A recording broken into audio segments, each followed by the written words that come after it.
The virus, of course, will still infect and sicken and kill many more Americans. Nobody should minimize that. But the time for panic, and there was one, is now over. Our greatest fear going into this was that our entire healthcare system might collapse under the strain of new cases. That was a real fear, and it was justified. That's why we locked the country down.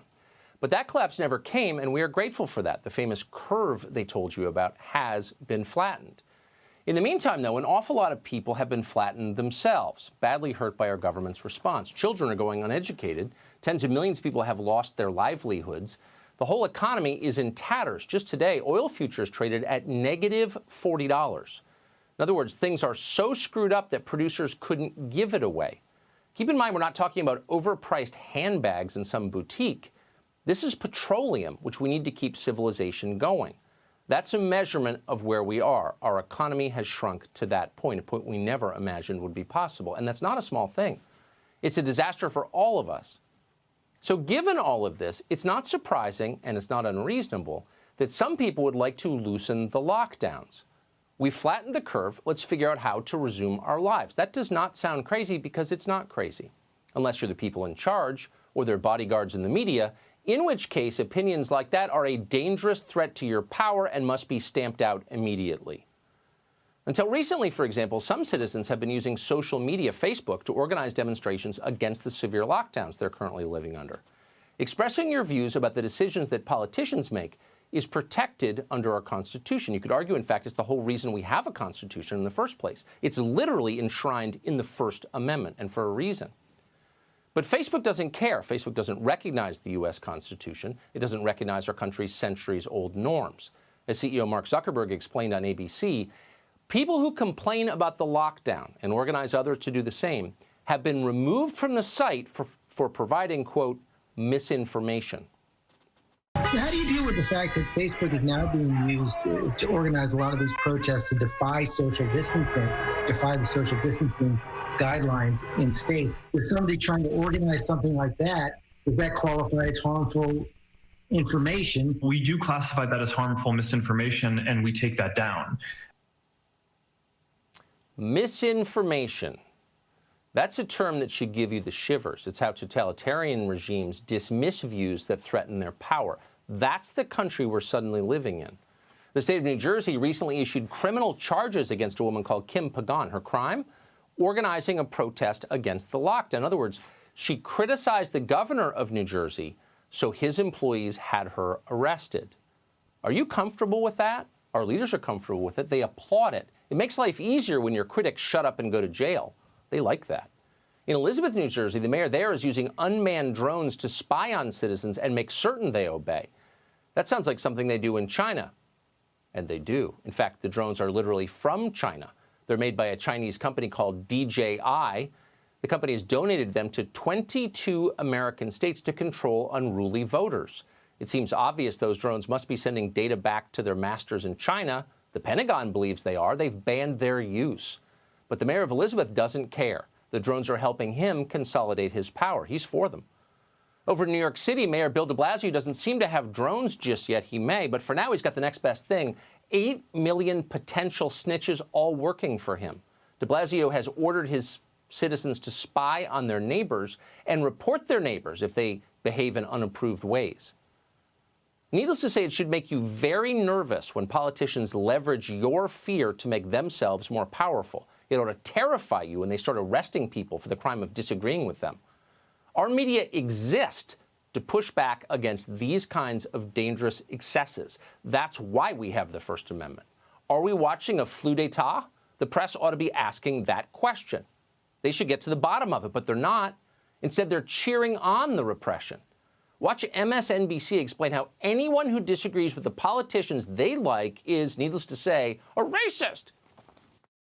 What is it that they're trying to channel here? Is this sort of neo-Confederacy? And what the hell does that have to do with a pandemic? America first is a phrase that was used by Charles Lindbergh and the Nazi sympathizers in 1939, 1940, 41. It became President Trump's rallying cry. You have that on the right. When I look at these protests, what I see are a bunch of white people essentially saying, oh, it's affecting those people, so why do I have to change my life for them? Let's be honest about what they are. They are the Fox News, Nazi Confederate death cult rump of the Republican Party. It's not that hard, unfortunately, to turn a health crisis into a racial, ethnic crisis. I think that what they're saying quite clearly, when you see the numbers, when you see the statistics, when you see the CDC data, is I want more black and brown people to die. Right? That can't. If you want the government to open up, then you want more black and brown people to die. Joy Reid is the biggest race baiter on cable. Can you imagine putting that garbage on your TV channel in the middle of a pandemic, whipping people into a frenzy of paranoia and hate on the basis of zero evidence? So irresponsible, it's hard to believe it's happening. But here's the bigger theme, and you may be sensing it. Certain people would like to use this moment to elevate themselves and crush you. On The View today, host Joy Behar complained that not enough rights have been abolished during this pandemic. Exercising the right to bear arms, she said, should be treated going forward as a felony. Why are you bringing guns to a rally? You want to call yourself protesters, leave your guns home. Those are terrorists who bring guns to things, to rallies. I don't trust that at all. And don't listen to these people. These people should stay off television until they can get some critical distance and some wisdom. Something awful, you're watching it here, and threatening has been unleashed inside many of the people who lead this country. This isn't the media making excuses for fascist behavior. This is the media demanding more fascism now, immediately. The sad thing is what they could be doing. We have protests against lockdowns across this country. You may like them, you may not. But what does that tell you? Why are they happening? Did Rush Limbaugh do all that? No, he didn't. Here's the truth. If Americans had confidence that the government's response to this virus was wise and thoughtful and thoroughly rooted in science, they probably wouldn't be protesting against those decisions in the numbers they are. But they don't believe that, and they don't believe it for good reason. When the state of Michigan bans joint replacements but encourages abortions and lotto ticket sales, you know more than science is going on here. No epidemiologist recommended that. There's something else. But you wouldn't guess that from watching most shows on television. The media are not bothering to report on what we really know or don't know about the virus. It's fascinating, but they're ignoring it. And they're certainly not holding anyone in power to account. They're not explaining the science of why it's necessary to close pools and parks and beaches all summer, why it's scientifically required to tell citizens to snitch on their neighbors. They're not even addressing that. Instead, they're lashing out at the insolence, how dare they, of their fellow citizens for failing to silently accept it all. Many in the media seem to be enjoying this crisis, and they are. It's been a great opportunity to talk at great length about their all-time favorite subject, which is themselves, and how much more impressive they are than you. Here's that weird little guy on CNN. It wasn't until this Friday night that I hit a wall. And that's when the tears came. So we have nothing to compare this with. So it can be incredibly alarming. It can be incredibly depressing. Media can help. Making media can help. But the emotions are real for everybody. They're a big part of the story. Oh, barf.